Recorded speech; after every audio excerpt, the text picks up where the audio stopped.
me that crap. Okay, so today in history, today in history, the U.S. got its first case of COVID. So exactly, it's just kind of like, oh, it's been a year now that we've dealt with it here in the U.S. Today the news, yes, there was a bombing in Iraq. So Iraq is in the Middle East, right? This region right here. This is Iraq, the yellow one. It's very, let's see, what's the word that they use? It's an unstable region, which means that it's always constantly changing. There's always someone trying to come to power. It's never just, oh, these guys are in power and things are good. It's never like that. It's also never like people are not putting their phones away. Calling you out on it. I have my phone out. I have a phone. I call you out, so I have to check on you guys, you know. The ones who have their phones out, I check on them most often. But I check on everybody. So anyways, this is a pretty unstable region. And ISIS, have you guys heard of ISIS before? They're horrible people. Yeah, they're responsible for a lot of bombings. There was a huge attack in Paris a couple years ago. There's been some smaller bombings in the US, but mostly these bombings have been in Europe, but the large majority have been bombings in the Middle East. I mean, that's why it's so unstable, because you either have to stay there and be at risk of your life, or stay there and join ISIS, or get out of Dodge. How do they bring bombs? Like they make them. They make them in America? No. Oh, here. Some people, yes, they do make them in America. Yeah, most of them actually are made because it's easier to get the ingredients and put it together rather than try to transport. Because I mean, they'll be able to tell when you go on a plane, unless you sneak like part with one person and like part with another person. You know, it's easier to just get it there, and it's unfortunately easy enough. It's not hard enough to get the ingredients. So this ISIS has been kind of put down for the past couple of years. They're still around, but they're not really powerful like they used to be. So this bombing that happened yesterday was a suicide bombing. Those are typical of ISIS, but we don't know if it is ISIS because they haven't been around and in power for a while. So we don't know who's responsible for this, but over 20 people died in this bombing. That happened yesterday. So that's what happened today in the news. If anybody in here made a ornament, I have them here. If you want to take it home, you can. If you don't want to take it home, leave it here, and I can show kids as an example next year. So take it home if you want to keep it. Okay. All right, so today we're going to keep talking about differences of tribal regions as I shock myself. So we started yesterday in talking about these different tribal regions. Oh, you guys all had a paper that you guys were sharing and teaching the class about your region, okay? If you still have yours, pull it out. I think we have looked at Joel and the waters. Yeah, I know that there's some people who did theirs already, but I can't remember who did theirs. I did mine. Books have stuff because. Which one did you have? I did mine. I did mine. Books. No, you did not. Why are you laughing?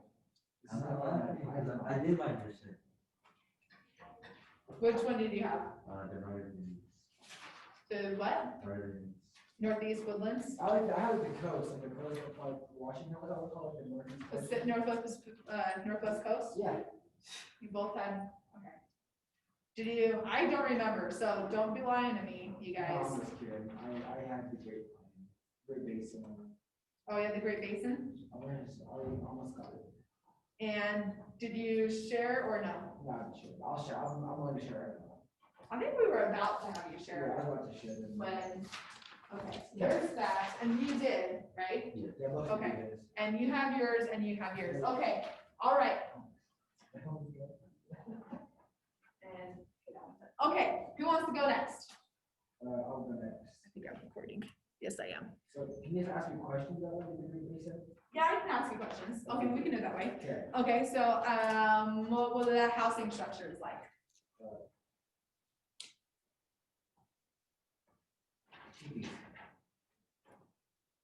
Some did, but most of them used, a lot of them used a different one, where it talks about the front of the page. Yeah, maybe we should do it. First section. I should do it.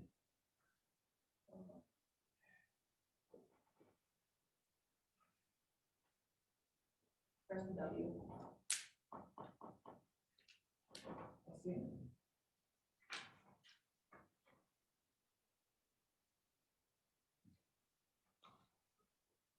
First section, top of the page. What? Mhm. Waistline? Wait, wasteland? No. Types of Look houses. up, well, look up. Wiki ups, okay? Now, I'll just add to it, because it doesn't talk in here, like, we know that obviously the youths had, that had TVs, right? There were a lot, and we're talking about the region, right? Now, when I first prefaced this, what I said, not every tribe is the same, and it, not everyone's gonna share everything, right? So Great Basin, a lot of the Great Basin tribes, they used wiki ups, or basically they put sticks together in like a dome-like shape, and twigs and branches and dirt and grass to, fill it in and make it, what's the word?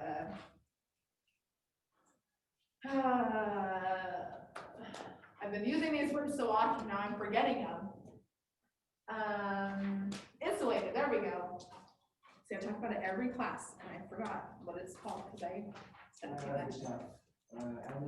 No, we're not done. Okay, let's see, type of, how do they get their food typically? Killing animals. Like what kinds? Deer. Okay, deer was a big one. Top section. Yeah. Lizards, snakes, small mammals, rabbits. Yeah, there was a lot of, for a lot of Great Basin tribes, there was a lot of small animals that were just a daily staple, basically, of their diet. They also used to eat roots, nuts. Fruits, nuts, berries, yeah, a lot of gathering, so gathering things, a lot of that. Okay, let's see. Talk about where it talks about like the desert and stuff, about the middle. The environment. Mm-hmm.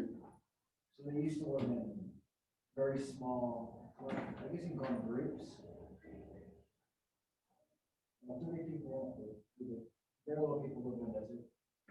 And they spread out 100 areas.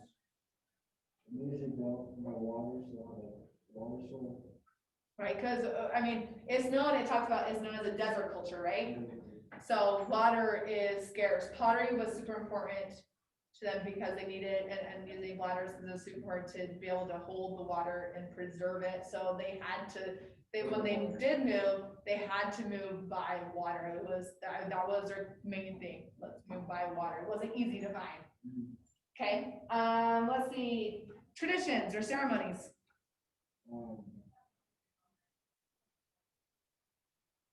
Dances, we have the traditional dances, the sun dance, the 4 days, Sunday festival, Yep, Sundance, they adopted from the Plains tribes. the George dances. And the bear dance. Yeah. Bear dance.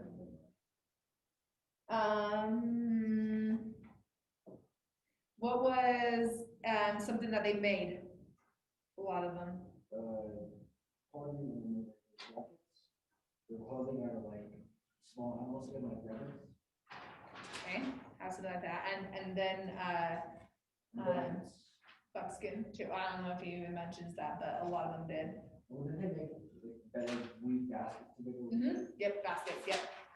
Yep, baskets was one of them, definitely. So okay, awesome. All right, who wants to go next? Always really. Rylan, you want to go next? Yeah. Okay, what group do you have? Plateau tribes. The which one? Oh, plateau tribes, okay. So you guys can all look at the map, where that's at. Okay, go ahead. Plateau tribes in the Colombian and the basin. They live in the Great Basin, California, the Northwest Coast, Idaho and Montana, and Washington. They hunted and fished. And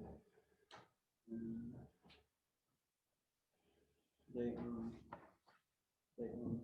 have like villages, they live by rivers, streams, to fish and go hunt.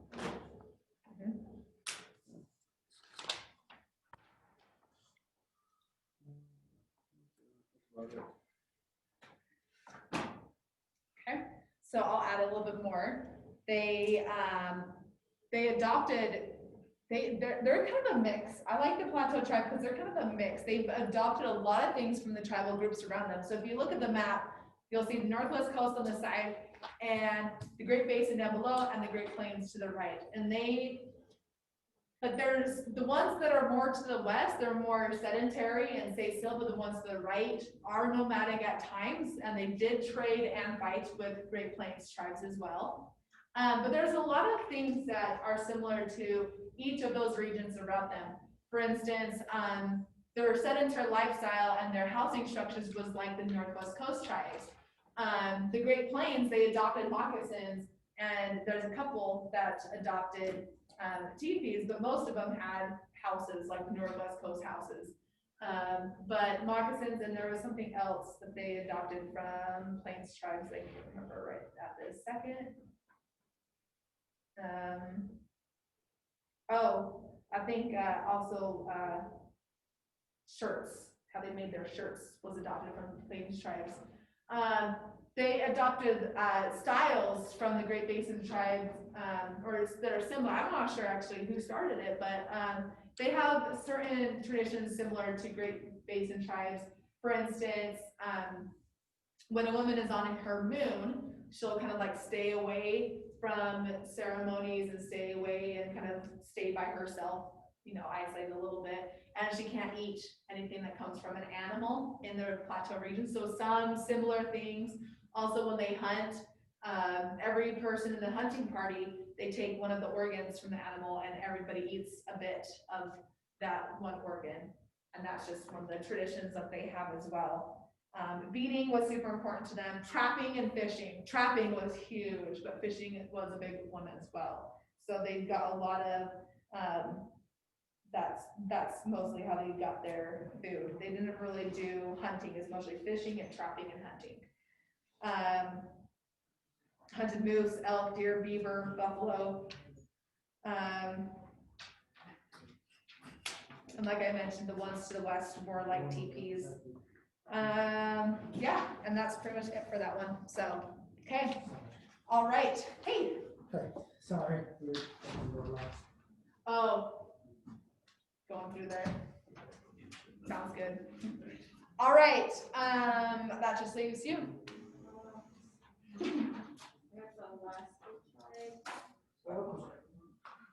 What was Joe that? Biden was a Democrat, wasn't he?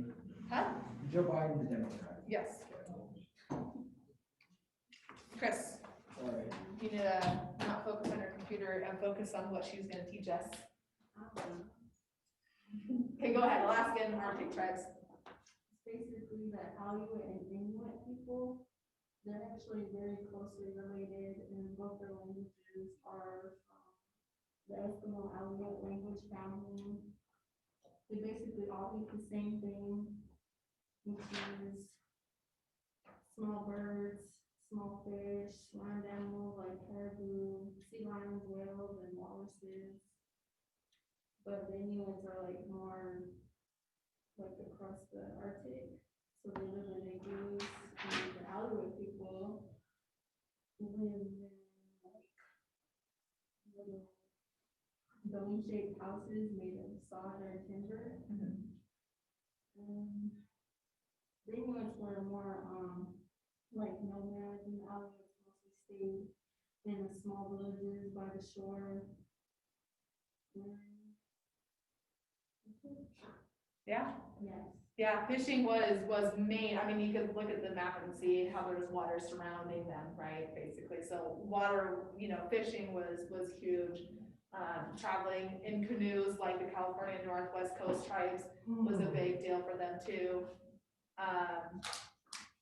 Last year when we Skyped a school from the village, it was the Athabascan tribe. It was cool to talk to them. They were a lot more talkative than my kids. They're short? Short. What? Who said that last hour? They're like, are they short because Kenya's short? You can go short. This is actually tall for the Eskimo. Oh geez. I couldn't gauge their height because it was just like a Zoom screen. It's like, it's hard to. They have the recipes or?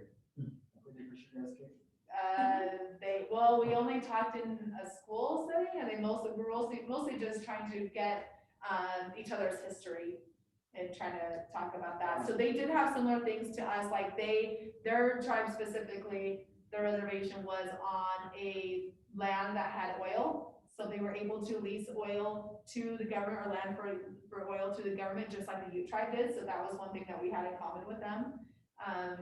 They had the history with schools as well. Every tribe had that as part of their history.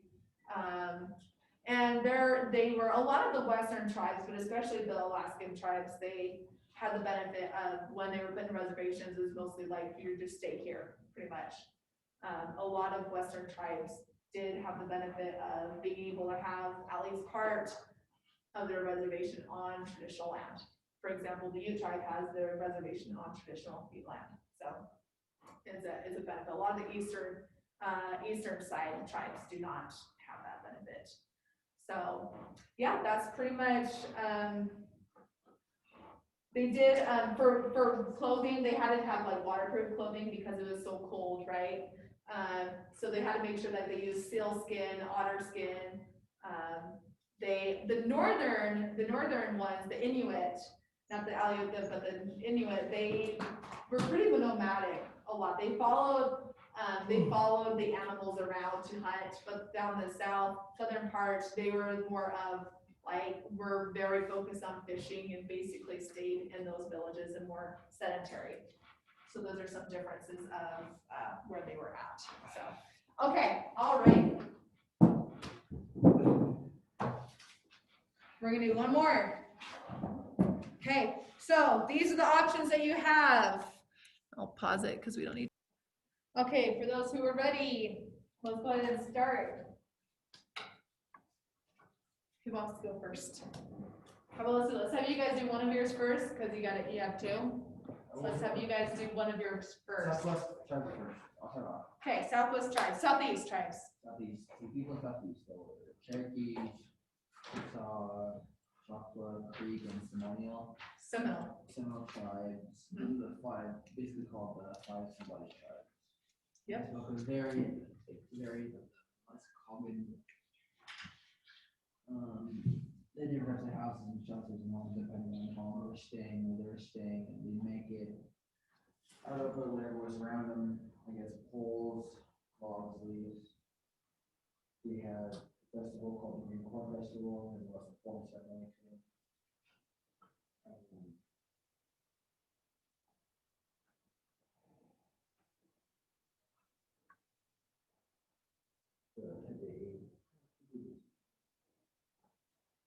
They ate a lot of corn.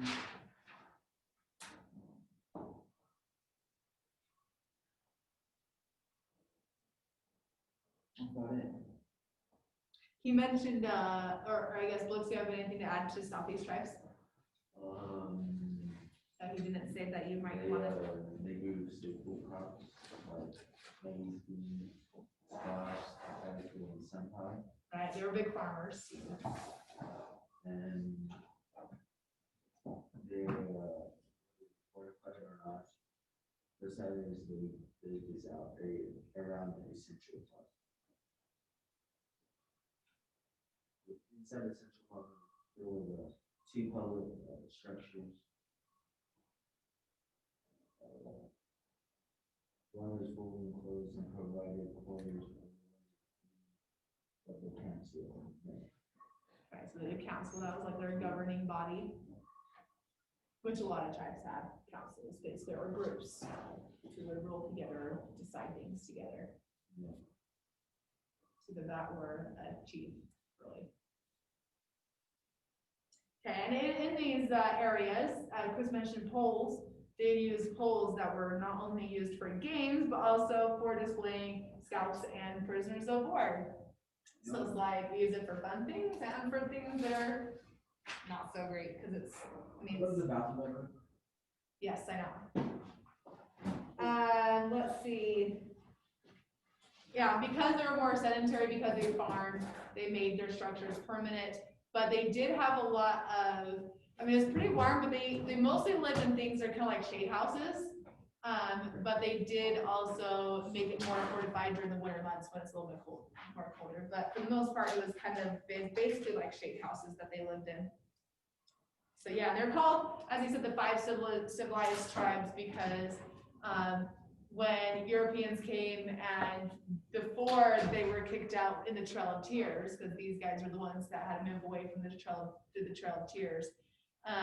They have basically done more than any other tribal region to try to make themselves to the white civilized status. They had a constitution, they had a government set up just like the US government, and they dressed like them, they did everything they could, and they were told, and one of the Cherokee leaders, I can't remember his name, I can picture him, I can't remember his name, he was told like, hey, if you do this and this and this like a white man, then you will be treated equally. And he did all those things and it meant nothing, when it came time to shove them out and to put them on the Trail of Tears, move them out to Oklahoma. So yes, that's the Southeast tribes. Okay, who wants to go next? And let's see over Ryland. Let's do Alicia first, since Ryland went before you last time. So the Great Plains, the region was between the Mississippi River and Rocky Mountain, present-day Canada to the Gulf of Mexico. And before the arrival of European traders and explorers, the inhabitants, speakers of Suan, Kadama, Yuko-Aztecan, and Athabascan language were relatively settled hunters and farmers. But after Spanish colonizers brought horses to the region in the 13th century, the people of the Great Plains become more nomadic groups like Crow, Blackfeet, Cheyenne, Comanche, and Arapaho. They use horses, and they would take teepees and they'd go around. But the other tribes were more settled and they relied on farming and stuff. And the Plains Indians were known for their feathered war bonnets. And the buffalo was really important to the Great Plains Indians. It was their main food source. They used it for shelter and clothing. The bones were used to make weapons and tools. The horns were used for various items, including spoons and cups. Tails were used as whips, and the buffalo stomach was used to like a container to hold water. But they also had other animals like owls and elk.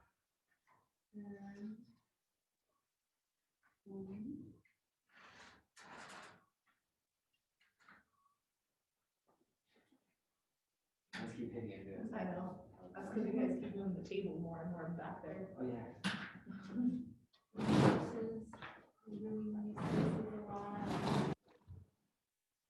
Life and the feeling of the hunt better and travel faster, and these the dual sleds that were called ponies in the river, which was animal hides strung between some poles, people poles to create a sled. Yeah. And the settlers on their lands and no way to make money, the plain natives were forced onto government reservations. And brings us to contact time, right? Yeah. And because the Plains tribes were more nomadic than other groups, a lot of their culture was infused, like we've talked about in other groups, like a lot of the Plains tribes culture was infused in a lot of different places. And the stereotypical every native has like a war bonnet with feathers everywhere, like that thing. I mean, other tribal groups, yeah, feathers were important, and like they might have them in their hair as well, especially at wartime to show their prowess after they earn their feathers. But it was really mostly the Plains tribes that have, chiefs like these big old, feather headdresses. But of course you gotta, it's like every tribal group has this one thing that was stereotypically overgeneralized, like, oh, all natives do this. And for the Plains, it was the teepees and the headdresses, pretty much. And I guess that, well, Plains, they were pretty a dominating group. They covered a lot of land, the largest chunk of land in the US. So also, that they were chasing down buffalo on horses, and that's another overgeneralized thing. Like all natives, they all do these things. Well, not really. I mean, some of them do, but most of them, the Southeast tribes, they didn't see any buffalo, like that wasn't important to them. So, yep. Okay, all right, Rylan, your turn. I had the Southwest one. People of the Southwest culture. They lived in Arizona, New Mexico, in Colorado, Utah, and Texas, and Mexico. They were farmers. The Hopi, the Navajo, the Apache, and the Pueblo. Many lived in the houses that are made of rocks and stuff. And they used horses, they hunted, they mostly grew crops because they were kind of farmers. And they used to raid other people's homes for the crops and stuff.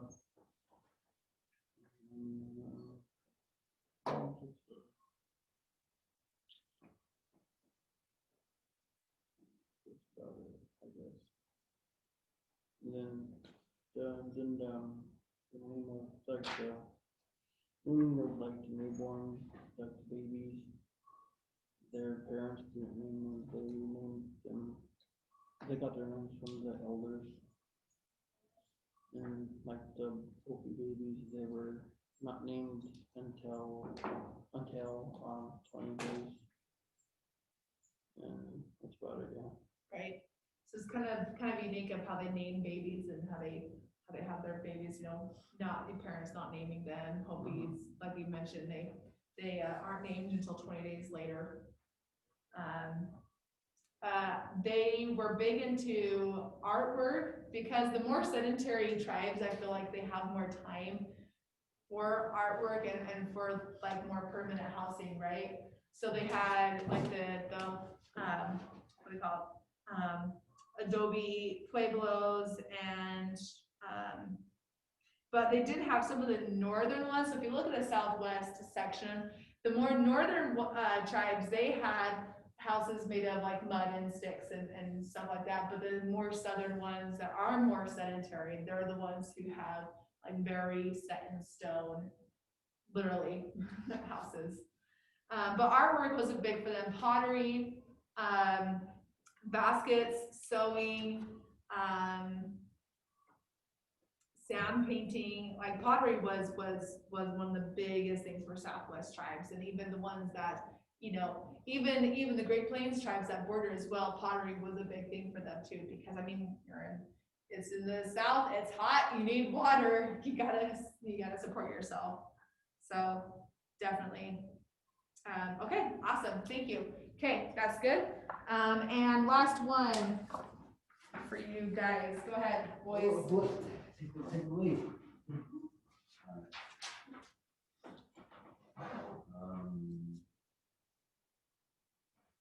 These are the woodlands, northeast woodlands. The northeast culture area. One of the first to have sustained contact with Europeans stretched from present-day Canada's Atlantic coast to North Carolina and inland to Mississippi River Valley.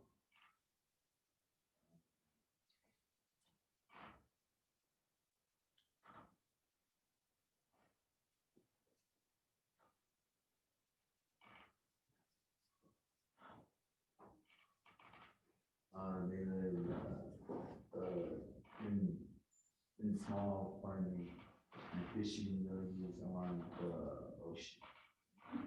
There they grew crops like corn, beans, and vegetables.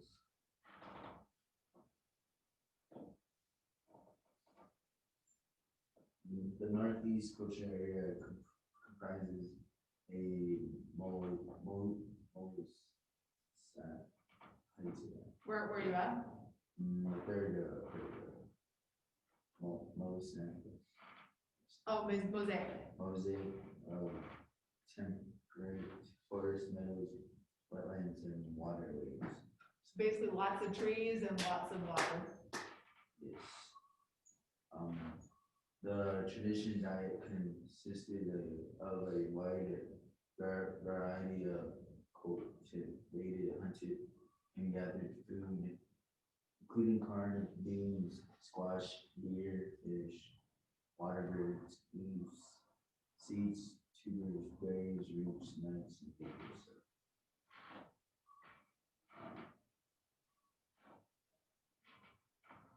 They lived in long houses. The floor plan ranging from 15 to 20 feet in diameter.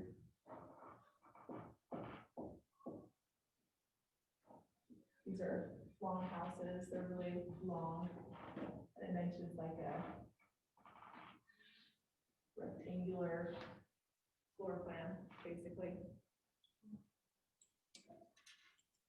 These poles were tied together with strips of bark and reinforced with other poles tied horizontally to make a dome-shaped frame that was covered with bark, beech, or woven mates. The type of covering depending on the availability of materials in the area. A single fire in the center provided heat for cooking and for warmth. Typically, house, a single, 2, or 3 generation family. Although 2 close families would occasionally share a home. Traditionally, longhouses were also made of a framework with poles covered with bark sheets, but were roughly rectangular in plan. With the door. So Blix, let's get back to, instead of reading, let's get back to summarizing and like. If we read, I mean, that's the point of you reading and summarizing to us, right? I have nothing to add on that. Oh, I'm done. You're done, okay. Nothing to add to it? Nothing, I think you briefly remember everything.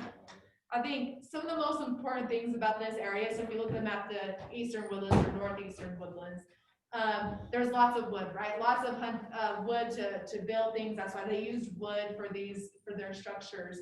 But there was 2 main groups. The northern group was Iroquois, and they're the ones that lived in the longhouses, and the southern group were Algonquian groups, and they're the ones that lived in Wickiups. So an Algonquian tribe is the Powhatan or Pocahontas' tribe.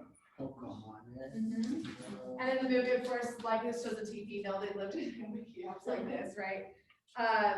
But the Iroquois, just to tell you a little bit about the Iroquois, they were so focused on war and being aggressive and fighting was like their forte. They loved it so much. They were always in something. In fact, when the Europeans came over, they're like, hey, we'll help you out. You help us fight our wars. Like, that's why they agreed to help them out with farming, is because they're like, hey, you can help us with our wars. Perfect. You know, we'll get something out of this, because war was a big thing for them, right? Also, the Iroquois Confederacy, they were pretty advanced. They had all these like sets of rules that when our founding fathers were trying to set up our constitution for our country, they actually went to the Iroquois and said, like, what are your rules? Like, tell us more about how this is set up for you. And they actually helped them set in stone some of the rules and ways that we have our constitution. In fact, our U.S. seal, which is like that circle thing, right, is a seal. Some of the symbolism comes from the Iroquois Confederacy and symbols that are important to them. So it's cool. I think the Iroquois had a huge impact on our constitution. So, yeah, that's Well, I think there was only one that we didn't get to, but that's okay. Your guys' responses, I really liked them. They were cool. I think that, I wish we had more time to talk about it, but, there was a lot of, they probably would have come over anyways at some point, because especially with the age of imperialism. Although, if they came after they imperialized Africa, then I think that that would have been the least destructive way. I think because they would have already had all these resources from Africa. Yeah, sure, they could get all this wood from here. I think the wood really would have been the primary resource from here. And they would have been one of the resources a lot as well. But natives, I think, would have had a stronger force at that point to be able to resist. And I think at least part of the country would have stayed mostly indigenous. Not all. Maybe even most of them would not be, but at least part of it would have remained mostly indigenous. So that's what I think. But there's so many different methods and ideas of what could have happened.